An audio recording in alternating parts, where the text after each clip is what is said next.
Take your mark.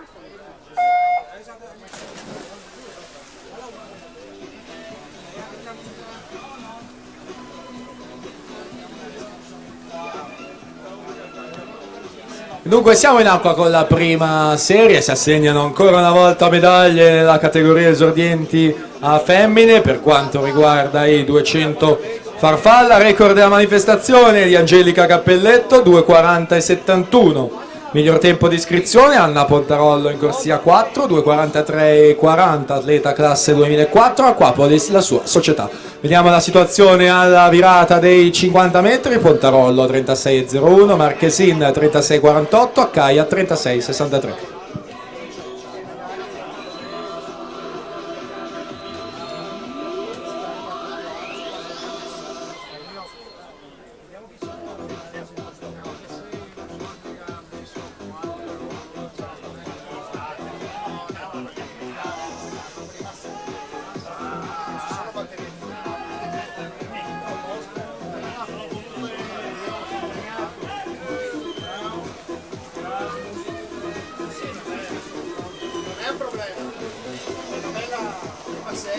Anna Pontarollo 1:17,08, 1:17,13 per la Accaia. Vittorio Nicora sale in terza posizione con 1:18,66.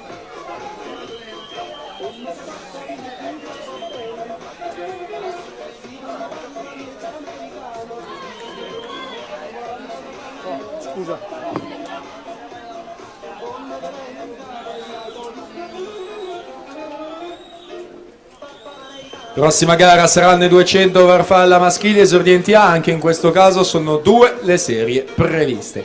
Virata dei 150 metri per il settore femminile, ancora Pontarollo in prima posizione, 41,87 i suoi terzi 50 metri, Noemi Accaia 42,38, Andrea Marchesin sale in terza posizione con 42,85 terzi 50 metri.